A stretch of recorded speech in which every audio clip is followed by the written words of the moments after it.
kan merupakan obat utama, namun di sini sifatnya sebagai pelengkap bukan alternatif. Nah, contoh pemanfaatan obat herbal keluarga, Kementerian Kesehatan telah merangkumnya pada dalam buku saku tanaman obat keluarga. Di situ di setiap siklus kehidupan tentu pemanfaatan tanaman obat keluarga yaitu herbal ini mulai dari masa ibu hamil, kemudian masa nifas, kemudian bayi, balita, orang dewasa. Di sini hampir di semua siklus kehidupan tanaman herbal ini sangat bermanfaat untuk mengatasi keluhan-keluhan di siklus hidup tersebut. Misalnya dalam asuhan kebidanan, pemanfaatan herbal untuk mengurangi emesis pada ibu hamil. Nah, ini setelah kita bahas pada pertemuan sebelumnya oleh Ibu dosen disampaikan bahwa pemanfaatkan herbal untuk mengurangi emesis yang pertama bisa dengan jahe atau Zingiber officinale. Penggunaan jahe untuk terapi ini dapat mengurangi mual pada ibu hamil.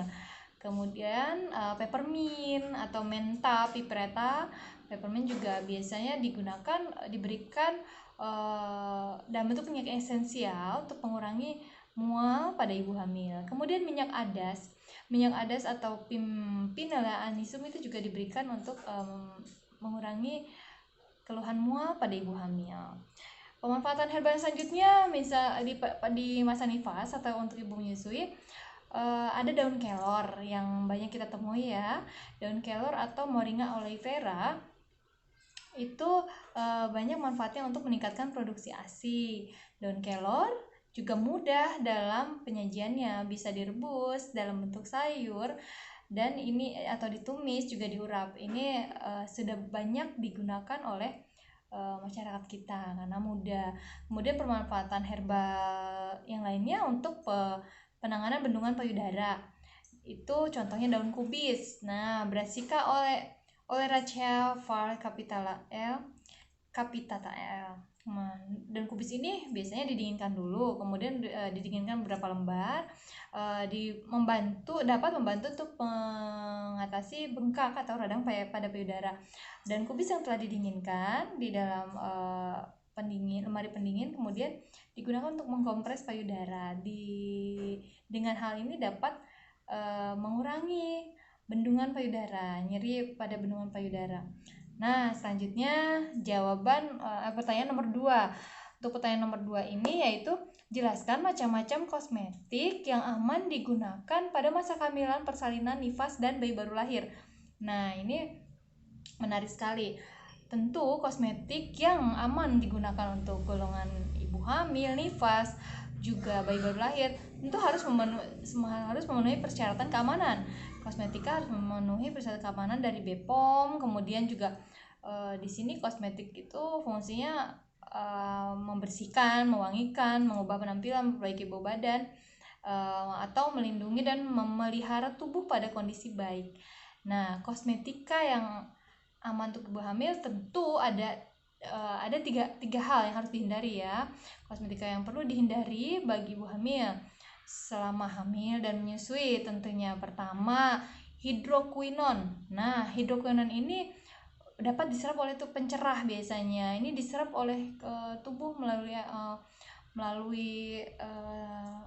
aliran darah ya, itu tidak baik untuk ibu hamil. Kemudian yang kedua, vitamin A dan tretinoin. Selama kehamilan dosis vitamin A harus di bawah 25.000 international unit.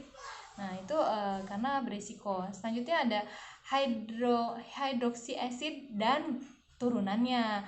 Ini misalnya alpha hydroxy acid, beta hydroxy acid.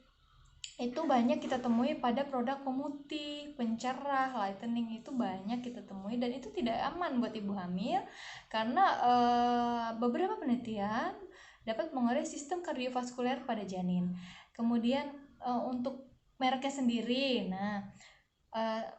untuk mereknya sendiri kita masih bisa temukan merek Mama Choice, kemudian Wardah, Mineral Botanica, kemudian Mustela. Nah, untuk produk bayinya ada Sweet Sal, Pigeon, Mustela. Nah, itu yang aman, kosmetika yang aman digunakan. Dan untuk saat ini ada beberapa produk, mungkin saya sebutkan mereknya, misalnya produk dari HPAI, HNI itu mengeluarkan VCO, itu Virgin Coconut Oil, yang banyak sekali dipakai untuk merawat kesehatan kulit baik ibu hamil maupun pada bayi baru lahir. Saya sendiri pernah menerapkannya, pemberian VCO pada bayi baru lahir dengan ruam atau iritasi pada kulit. Itu terbukti efektif, sangat efektif mengatasi iritasi pada kulit bayi baru lahir dan relatif aman. Juga terapi untuk ibu dengan puting susu lecet. Nah, itu sudah saya pernah berikan, bahkan belakangan ini sering saya sampaikan, saya lakukan asuhan kebidanan pada ibu dengan puting susu lecet itu dengan menggunakan kompres minyak VCO atau Virgin Coconut Oil, karena di situ mengandung vitamin E yang dia dapat melembutkan bagian kulit yang infeksi atau teriritasi seperti itu. Kemudian untuk ibu hamil yang ingin tetap tampil cantik bisa menggunakan tabir surya yang berbahan dasar zinc oxide atau titanium dioksida karena tidak menembus penghalang kulit. Nah, baiklah, itu yang aman ya. Baiklah, demikian jawaban dari soal UTS yang saya sampaikan pada kesempatan ini, yaitu UTS Herba Estetika. Kurang lebihnya mohon maaf. Dan saya mengucapkan terima kasih atas perhatiannya. Wassalamualaikum warahmatullahi wabarakatuh.